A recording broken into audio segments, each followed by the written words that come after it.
लोकमान्य टिळक स्मारक संस्था व लोकमान्य टिळक ग्रंथ संग्रहालय वाई।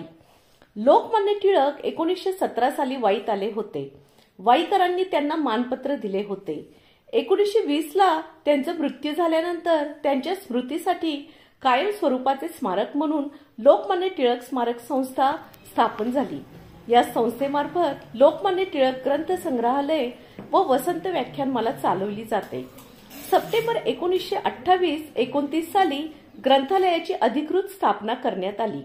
1917 पासून वसंत व्याख्यानमाला सुरू करण्यात आली। यासाठी बाळासाहेब साठे, बापूजी आंबेकर, शंकरराव जोशी यांनी बहुमोल मदत केली। वसंत व्याख्यानमालेची नुकतीच शताब्दी साजरी केली आहे। ग्रंथालयाला 1948 साली तालुका वर्ग अ म्हणून मान्यता मिळाली। प्रारंभी ग्रंथालय लहान होते। मासिक वर्गणी दरमहा फक्त 50 पैसे होती। आज ग्रंथालयात 55,000 पुस्तके असून सभासद संख्या सुमारे 700 आहे। बालवाचक सभासद 280 आहेत। ग्रंथालयात 62 मासिके, 18 दैनिके येतात। दिवाळी अंक सुमारे 125 ते 150 घेतली जातात। या सर्वांचा लाभ दररोज 200 ते 300 वाचक घेत असतात। ग्रंथालयातर्फे स्पर्धा परीक्षांच्या विद्यार्थ्यांसाठी अभ्यासिका चालवली जाते। MPS व UPSC व स्पर्धा परीक्षेतील विद्यार्थी त्यांचा लाभ घेतात। ग्रामीण भागातील बहुसंख्य विद्यार्थी सकाळी 7 ते सायंकाळी 9 वाजता या वेळात त्यांचा लाभ घेतात। आज रोजी 65 मुले व 35 मुली सहभागी आहेत। अनेक विद्यार्थी परीक्षा उत्तीर्ण होऊन सरकारी सेवेत रुजू पण झाले आहेत। अभ्यासिकेत स्वयंशिस्तीने सर्व कामकाज चालते। वसंत व्याख्यानमाला मे महिन्यात 21 दिवस सुरू असते। महाराष्ट्रातील नामांकित वक्ते निमंत्रित केले जातात। कोरोनामुळे ऑनलाईन पद्धतीने व्याख्याने आयोजित करण्यात आलेली आहेत। लोकाश्रयावर ही सर्व कार्ये चालू आहेत। त्याग आणि सेवा ही संस्थेची शिकवण सर्वजण अंमलात आणतात। आजच्या नीलम टॉक शो मध्ये वाईच्या लोकमान्य टिळक स्मारक संस्था व लोकमान्य टिळक ग्रंथ संग्रहालय याची माहिती करून घेणार आहे। मी नीलम राजपूत नीलम टॉक शो मध्ये तुमचं प्रेमपूर्वक स्वागत करते। वाई मध्ये आता आपण लोकमान्य टिळक ग्रंथालयात आलेलो आहोत आणि माझ्यासोबत आहेत अनिल जोशी, विद्यमान अध्यक्ष टिळक ग्रंथालयाचे, टिळक ग्रंथालय संस्थेचे विद्यमान अध्यक्ष। सर काय सांगताय टिळक ग्रंथालयाबद्दल आपल्याला काय सांगताय? हा जो पुतळा आहे लोकमान्यांचा, हा पुतळा केसरी ते भूतपूर्व संपादक जयंतराव टिळक यांनी आपल्याला दिलेला आहे आणि जयंतराव टिळकांनी ही संस्था उभारण्याची आर्थिक सहकार्य खूप मोठे केले। ही संस्था 1929 साली रजिस्टर झाली। तत्पूर्वी वाईमध्ये 1852 ते 57 या काळामध्ये लोकहितवादी म्हणजे गोपाळहरी देशमुख हे न्यायाधीश म्हणून काम करत होते आणि त्यांना ज्या ज्या ठिकाणी गेले त्या ठिकाणी ग्रंथालय स्थापन त्यांची आवड होती। म्हणून त्यावेळेला त्यांनी नेटिव्ह जनरल लायब्ररी सुरू केली। ती 2 खोल्यामध्ये केली आणि त्याच्यानंतर वाईला त्या काळचे स्वातंत्र्य बाळासाहेब साठे ही त्यांच्या माडीवर ही लायब्ररी दिली। 1917 साली लोकमान्य टिळक वाईला इथे आलेले आणि लोकमान्य टिळकांचा सन्मान या ठिकाणी वाईमध्ये झालेला आहे आणि त्यावेळेला जे सन्मान करताना त्यांनी जे मानपत्र दिलं गेलं ते मानपत्र सुद्धा अत्यंत वैशिष्ट्यपूर्ण आहे। ते मानपत्र प्राज्ञावाद मंडळाचे सुरुवातीचे अध्यक्ष केवलानंद सरस्वती यांच्या हस्ते दिलं गेलं आणि ते मानपत्र आपण बघितल्यानंतर त्या मानपत्रामध्ये जी शब्दरचना केली आहे ते लोकमान्यांच्या कार्याला अत्यंत शोभेल अशी आहे। ते मानपत्र आपल्याकडे उपलब्ध आहे, ते आपण बघूया। तर हे लोकमान्यांनी इथे आल्यानंतर त्यावेळची जी लायब्ररी होती ती बाळासाहेब साठे यांच्या माडीवर होती आणि त्या माडीवरच्या ग्रंथालयाला लोकमान्यांनी भेट द्यावी अशी बाळासाहेब साठेंची त्यावेळची इच्छा होती। अंधार पडलेला होता तरीसुद्धा लोकमान्यांना त्यावेळेला बाळासाहेब आपल्या हाताचा बोट धरून माडीवर घेऊन गेले आणि त्यावेळेला लोकमान्यांनी काढलेला उद्गार होता की हे सगळी ग्रंथालय ही भारताला स्वातंत्र्य मिळवून देणारी ही फार मोठी प्रेरणा देणारी अशी ग्रंथालय आहे, हे जतन करा, हे त्यांनी दिलेला आशीर्वाद आहे।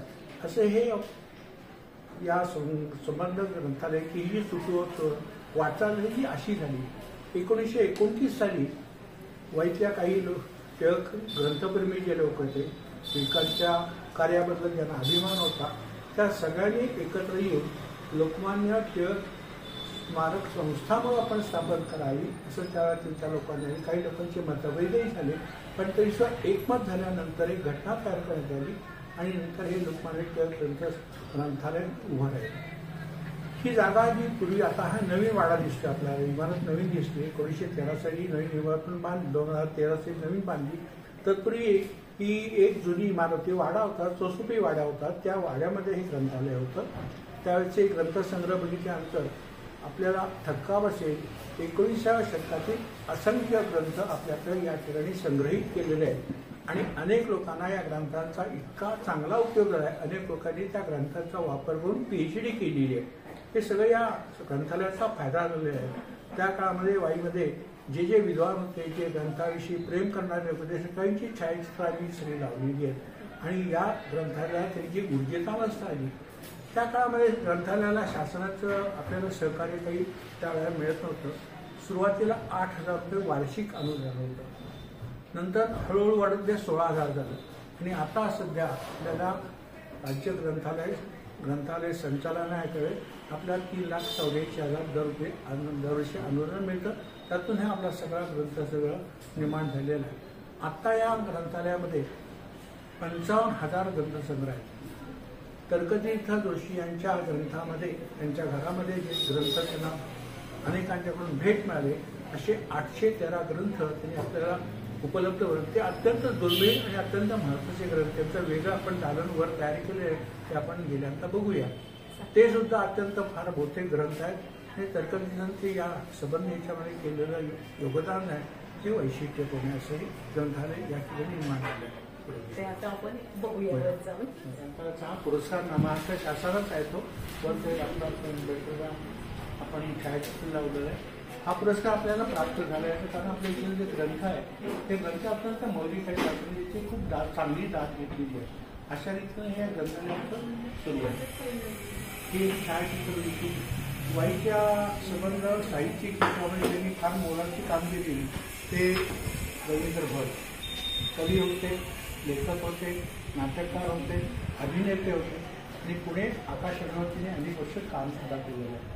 त्यांच्या मिसेस कुमुद भट, त्यांनी रवींद्र भटांच्या स्मरणार्थ आपल्याला काही मदत केली, पण त्यांच्या स्मरणार्थ त्यांनी वाईमध्ये जे अनेक साहित्यिक निर्माण झाले त्यामुळे रवींद्र भट हे अत्यंत नामांकित आहेत. ते वाईच्या वेळेसचे माजी विद्यार्थी आहेत, कवी होते, लेखक होते, नाटककार होते. अनेक नाटकामध्ये त्यांनी अभिनय केलेला आहे आणि त्यांनी जे काम केलं आहे पुणे आकाशवाणीवर त्यांनी निवेदक म्हणून बरेच वर्ष काढलं. त्यांना अनेक पुरस्कार मिळाले आहेत. हे पुरस्कार आम्हाला इथं प्राप्त करण्याचं कारण त्यांच्या मिसेस कुमुद भट यांनी आम्हाला काही आर्थिक मदत केली, त्यांना मिळाले हे सगळे पुरस्कार आहेत. त्यांची मिळाली, त्यांची लिहिलेली काही पुस्तकंही याठिकाणी आहेत. त्या शांता शेळके त्यांच्यावर लिहिलेले संवाद आहेत. ते पुणे साहित्य परिषदेचे काही वर्ष कार्याध्यक्ष म्हणून त्यांनी काम केलेलं आहे. आणि वाईमध्ये आम्ही यापूर्वी आम्ही वाई 75 साहित्य संमेलन भरवतो, तर उद्घाटन रवींद्र भट यांच्या हस्ते झालेलं आहे. तर त्यांनी केलेलं काम खूप वैशिष्ट्यपूर्ण आहे म्हणून त्यांचं स्मरण म्हणून या सगळं केलं. त्यांना हा चित्रपट ते माझे घर आहे त्यांचं अत्यंत गाजलेलं चित्रपट होतं आणि त्याला राष्ट्रपती पुरस्कार मिळाला होता. त्यांची सगळी गीतं आहेत ते रवींद्र भटांची आहेत. त्यामुळं वाईमधलं साहित्यिक विषय उभं करण्याला त्यांचा जो अधिकार होता तो अत्यंत वैशिष्ट्यपूर्ण आहे. असे हे सगळे कार्यक्षेत्रामध्ये ज्यांची नामांकित माणसं होऊन गेली त्याची छायाचित्र सुद्धा मी जपून ठेवलेली आहे. नावं वाचल्यानंतर कळते की या लोकांनी हे सभागृह जे आपण तयार केलं आहे ते वाईला जे गरवारे वाळरोप आहे त्याचे जे पूर्वीचे मालक रमेश गरवारे त्यांच्या मुलांना वायू गरवारे आपल्या आर्थिक सहकार्य 12.5 लाख रुपये दिले. त्यातून सभागृह पण उभं केलं आहे, त्याच्या नावे केलेलं आहे. हे वाईच्या सार्वजनिक निर्माणामध्ये सांस्कृतिक काम करणारं हे एकमेव सभागृह आहे. आणि हे सभागृह निर्माण करण्यासाठी वाईच्या MIDC मध्ये जी संस्था आहे गरवारे वाळरोप यांनी आपल्याला अर्थसहाय्य केले, 12.5 लाख रुपये दिले. आणि एक त्यांचा आत्ता काम करणारा मुलगा आहे वायू गरवारे, त्यांनी या सभागृहाचं उद्घाटन केलं म्हणून त्यांच्या स्मरणार्थ रमेश गरवारे सभागृह असं आपण त्यांचं नामकरण. याच्या व्यासपीठावर असंख्य असे समाज प्रबोधनाचे कार्यक्रम सुरू असतात. त्या ठिकाणी साहित्यिक येतात, त्या ठिकाणी समाज कार्यकर्ते येतात, या ठिकाणी राजकारणी माणसं येतात, अनेक संस्थांचे सभापती, अनेक पंचांचे या ठिकाणी असणाऱ्या कार्यशाळा इथे चालतात. आपण या सगळ्या गोष्टी त्या सगळ्या उपलब्ध करून देतो. आणि या ठिकाणी झालेले कार्यक्रम हे सुद्धा अत्यंत वैशिष्ट्यपूर्ण असे कार्यक्रम आहेत. संगीताचे कार्यक्रम येतात, नाट्यप्रयोग येतात. आमचे या संस्थेचे जे संचालक आहेत डॉक्टर शंतनू अभ्यंकर, ते स्वतः लेखक आहेत. ते आणि त्यांच्या मिसेस रुपाली अभ्यंकर ते या ठिकाणी नाट्यप्रयोग सादर करतात. आणि आमचा सगळ्यात चांगला जो संचालक आहे तो रांजणे, लक्ष्मीकांत रांजणे, तो लेखक आहे. तो लिहितो खूप चांगला, कवी आहे, अभिनेता आहे, निवेदक उत्तम आहे. त्यामुळे आमची ही जी संस्था आहे ही सर्व गुणसंपन्न अशा संचालकांच्या सहकार्यानं हे काम चालू असतं. आणि या संस्थेला हे फार चांगलं आयुष्य मिळालं, हे फार चांगली संधी आहे आम्हाला. आणि वाईच्या मध्यभागी आहे, म्हणजे त्यामुळे लोकांना फार काही जाण्याला काही त्रास नाही. या ग्रंथालयामध्ये सगळ्या आधुनिक आम्ही सुविधा दिलेल्या आहेत. अगदी याच्यापासून आपण प्रोजेक्टर दिलेला आहे, आपल्याकडे कॉम्प्युटर आहे. मी कोणालाही जर इथं जे हे दाखवायचं झालं, स्वतःचे कार्यक्रम दाखवायचे, स्क्रीन आहे त्याच्यावर त्यांना दाखवता येतात. त्यामुळे लोकांना या गोष्टीचं फार मोठं. आणि त्या लोकांच्याकडनं आपण संस्थेला देणगी म्हणून काही नाममात्र अर्थसहाय्य करतो. हे लोकांसाठी आहे, अर्थ मिळवण्यासाठी नाही. हे या सभागृहाचं वैशिष्ट्य आहे. लोकोपयोगी उपक्रम सुरू केले आहेत, त्यामध्ये अभ्यासिका आहे. UPSC MPSC या परीक्षेसाठी स्पर्धा परीक्षेचे विद्यार्थी बसतात, त्यांना या जागेचा चांगला वापर करून देतो. आता यामध्ये 60 मुलं आणि मुली असे सगळे सकाळी 8ला इथे येतात, संध्याकाळी 8ला निघून येतात. त्याच्यासाठी आम्ही ग्रंथसंग्रह निर्माण केला आहे. त्याला पुस्तकं या ठिकाणी. आणि ही जी दुर्मिळ आपल्याला पुस्तके आहेत ती बरीचशी पुस्तकं आपल्याला प्रत्येक ग्रंथातून आलेली असते, ग्रंथातून आलेली आहे. पण हे आता मोठं सभागृहामध्ये निर्माण झालं आहे. तर मुलांची सोय झालेली आहे. वाईमध्ये असं केंद्र कुठेही नाही आहे. आणि खेड्यापाड्यातनं मुलं येतात, तिची सोयी करून देणे आमचं काम.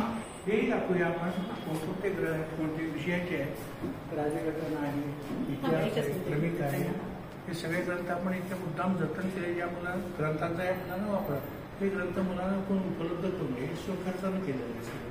काही लोकांनी मदत म्हणून दिली आहे, काही आपण खरेदी केली आहे. त्या मुलांना याचा खूप उपयोग होतो.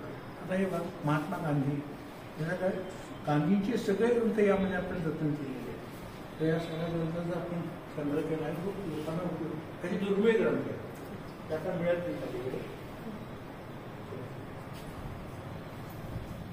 सुनील शिंदे वाईमध्ये प्रसिद्ध एक बिल्डर आहे. त्या संस्थेचं सगळं बांधकाम त्यांनी केलेलं आहे. आणि तुमच्या संस्थेचे विश्वस्त आहे. अनेक वाईमध्ये जी मोठी कामं केली बांधकामाची, त्यांचं नाव आहे सगळ्यात मोठ्या. आमच्या उपाध्यक्ष आहेत डॉक्टर साळवेकर, शैला साळवेकर. आणि त्या डॉक्टरने प्रवेश करून काही दिवस नोकरी होता, पण आपल्या संस्थेमध्ये अनेक दिवस संचालक म्हणून काम करतात. हे सगळं गोष्टी माझी ओळख तुम्हाला काही सांगितलं नाही. सांगा सर तुमची की 55 वर्ष सर केसरी पेपरला लिहित होते, ज्येष्ठ पत्रकार आहे. तर माझं नाव अनिल जोशी. वाईमध्ये मी 1962 पासून पत्रकारितेला सुरुवात केली. 55 वर्षे केसरीमध्ये खूप लेखन केलं, अनेकांच्या मुलाखती घेतल्या आणि मी जेवढे केले. अनेक अशा तऱ्हेच्या ज्या बातम्या मी केसरीच्या माध्यमातून लोकांच्या जवळ, अनेक राष्ट्रीय उलटावरतीच्या बातम्यांमध्ये झालेले आहेत. त्यामुळे ते वैशिष्ट्य. मी लोकसत्तेमध्ये खूप लेखन केलं आहे, मी महाराष्ट्र टाईम्समध्ये खूप लेखन केलं आहे. आणि या सगळ्यावर आधारित मी 8 पुस्तकं तयार केली. पुस्तक माझ्याकडे आहेत. म्हणजे लोकमान्य आपल्या तरतेच्या जोशींच्या जवळ मी 101 मुलाखती घेतलेल्या आहेत. त्यावर आधारित मी तयार केलेलं पुस्तक आहे. नंतर त्या संस्थेचे पूर्वाध्यक्ष मी प्राध्यापक त्यांच्याही मी मुलाखती घेत आहेत. त्यांच्यावर यशवंतराव चव्हाणांच्यावर मी अनेक दौरे केलेले आहेत. त्या दौऱ्यावर आधारित मी यशवंतराव चव्हाण, आठवणीतले यशवंत चव्हाण असं माझं स्वतंत्र पुस्तकही तयार आहे. तर या सगळ्यांना फायदा मला या राजभाषा आणि लोकमान्य टिळक संस्कृती झालेला आहे. आणि मला जे समाजामध्ये जाऊन मिसळून समाज समजून घेण्याची भूमिका ही करावी लागते, ती केवळ पत्रकार केली पाहिजे. मी एका शाळेचा मुख्याध्यापक आहे, पण शिक्षण हा विषय वेगळा आणि समाजकार्य हा विषय वेगळा. तर समाजकार्याची जी पहिल्यापासूनची आवड आहे ती या संस्थेमध्ये आता लोकमान्य जवळजवळ 30 वर्ष मी संचालक होतो. काही दिवस मी सहसचिव होतो. आता नंतर मी उपाध्यक्ष झालो. आणि आता मी अध्यक्ष म्हणून. पूर्वीचे आमचे प्राध्यापक सर फडणवीस सगळ्याचे सर्विस नव्हते, परवा त्यांनी कोरोनामुळे त्यांचं निधन झालं, त्याची जागा तुम्ही आता अध्यक्ष झाला. असा आमचा संसार चाललेला आहे. आणि या संसारामध्ये आमचे सगळ्यांचं सहकार्य आहे. काही पत्रकार आहेत, काही साहित्यिक आहेत, काही समाजकार्यकर्ते आहेत, अशा तऱ्हेचे हे रोटरीयन आहेत मुख्य म्हणजे. त्या लोकांच्या सहकार्याने संस्था खूप चालली. डॉक्टर आंबेडकर तुमचे जे वडील आहेत शरद आंबेडकर ते रोटरीचे अध्यक्ष होते. त्यांनी या संस्थेमध्ये जे योगदान दिले फार मोठं आहे. 10 वर्ष ते अध्यक्ष होते. आणि त्यांचे बंधू सुरेश आंबेडकर त्यांनी संबंध या संस्थेचे बिल्डिंगचं जे लाईटिंग आहे ते त्यांनी स्वतःच एकही पैसा न देता केलं. त्यांनी त्यांच्या पुण्याच्या रोटीकडे अनेक ग्रंथ आपल्याला भेट म्हणून दिले आहेत. त्या अभ्यंकर घराणा आणि टिळक यांचं अतूट नातं असं आहे. अशा लोकांच्या सहकार्यांना ही संस्था अत्यंत खूप चांगली आली आहे. आणि सातारा जिल्ह्यामध्ये या संस्थेचं नाव खूप वरच्या स्तरावर आहे. तर आपण या गोष्टी तुमच्या खरं तर सगळ्यांचे एवढं धन्यवाद आहे ना, एवढ्या वेळ काढून तुम्ही माहिती दिली. खूप खूप आभारी आहे की तुम्ही आले. मला एवढी चांगली माहिती, कारण माझं वाई माहेर आहे आणि घर बाजार जे ग्रंथालयाच्या समोरच आहे. त्यामुळे एवढं मनाला समाधान आहे की माझ्या लोकांसाठी मी काहीतरी हा कार्यक्रम करतेय. त्यामुळे ते प्रभाकर हजारे माझे वडील. या संस्थेमध्ये आपण जे अनेक उपक्रम तुमच्याशी बोललो त्यामुळे वाईची वसंत व्याख्यान अत्यंत नामांकित आहे. अशा तऱ्हेची शताब्दी पूर्ण केलेली व्याख्यानमाला एक नाशिकला आहे, एक चिपळूणला आहे, नंतर वाईची आहे आणि पुण्याची. 4च व्याख्यानमाला या ठिकाणी आपल्याला अजूनही चालू आहे. पूर्वी ती 1 मे ते 31 मे अशी चालू आहे. गणपती व्याख्यावर ते आपल्याला त्या राष्ट्रीय उपलब्ध करून दिली जागा असते. संध्याकाळी उपलब्ध लोक व्याख्यान ऐकतात. अनेक नामांकित वक्ते, साहित्यिक, राजकारणी, वैज्ञानिक अनेक लोकांनी मुख्य म्हणजे मगाशी बोलल्याप्रमाणे बाबा आढावा हे जे समाज कार्यकर्ते त्यांचं जी पहिली त्यांनी घोषणा केली एक गाव एक पाठवठा हे वाईच्या वसंत व्याख्यानामध्ये केलेली आहे. लक्ष्मण यांचं जे पहिलं पुस्तक तयार झालं त्याचं पहिलं वाचन आपल्या इथे झालेलं आहे. त्यानंतर सविता प्रभूंनी नाट्य अनेक ठिकाणी तिची इथे भाषण झाली. अनेक अशा काही संगीत तज्ज्ञांची सुद्धा या ठिकाणी भाषण झाली आहे. त्यामुळे वाईच्या समाजाचं सर्वांगीण प्रबोधन करण्याची भूमिका वठवणारी आणि अत्यंत चांगल्या पद्धतीने वठवणारी ती एकमेव वाईची संस्था आहे. हा एक भाग झाला. तसं वाईच्या पूर्व दिशेला एक ब्राह्मण समाज नावाची जनता त्याचा काळानुसार ती कमी झाली, तर ती माणसे आता कमी झाली. पण त्यामध्ये काम करणारे आमच्या राणा रामभाऊ चव्हाण जे होते त्यांच्या संस्थेत काही दिवस अध्यक्ष व्यवसाय व्याख्यानाचे काही दिवस त्यांचे छायाचित्र लावलेलं आहे. आणि त्यांनी केलेलं काम तर फार वैशिष्ट्यपूर्ण आहे. वसंतराव मोराटे या ठिकाणी होते. ते अत्यंत एक पत्रकार होते. विशाल सायली नावाचं काँग्रेसचं वर्तमानपत्र घ्यायचं. त्यामुळे त्यांनी लेखनही खूप केलेलं आहे. आणि एक वक्ते होते, खूप चांगले वक्ते होते. त्या लोकांचं अशोक भोट या संस्थेमध्ये 30 वर्ष सचिव म्हणून काम केलेलं आहे. ते आणि त्यांचे वडील सदाशिव भट ते वैद्य वकील होते. त्यांनी पण काम केलेलं फार मोठं आहे. तर या सगळ्यांच्या सहकार्यामुळे ही संस्था आज एक दिवस आलेली आहे. आणि ही सगळी संस्था ही इमारत उभी राहिली ही लोकाश्रयावर उभी राहिलेली आहे. 1 कोटी रुपयाची ही इमारत आहे. त्या इमारतीचं उद्घाटन प्रसिद्ध वैज्ञानिक आणि शास्त्रज्ञ हे अनिल काकोडकर यांच्या हस्ते झालं. त्यावेळेला अध्यक्ष म्हणून या पेशवेचे आत्ताचे संपादक विश्वविद्यालय दीपक टिळक त्यांचे पूर्वी टिळक महाविद्यालयाचे कुलगुरू आहे त्यांचे ते अध्यक्ष होते. त्यांचा हा कार्यक्रम या ठिकाणी झाला. या संस्थेतर्फे 1981 ते 82 राज्य स्तरावरचं ग्रंथालय आपण अधिवेशन घेतलं होतं. आणि त्या अधिवेशनाला प्रमुख म्हणून रणजित देसाई होते. आणि त्या सगळ्याचा व्यवस्थापन तरकतीचं लक्ष्मणजी जोशींनी पाहिजे. त्याला जयंतराव टिळक आले होते, गौरव प्रधान होते, मोहन धारिया होते, यशवंत चव्हाण त्यांचा समारोप केलेला होता. आणि रणजित देसाई यांनी केलेलं वाचन अत्यंत वैशिष्ट्य त्यांनी त्यावेळेस काढलेले उद्गार हे आमच्या यांच्या स्मरणिका आहे.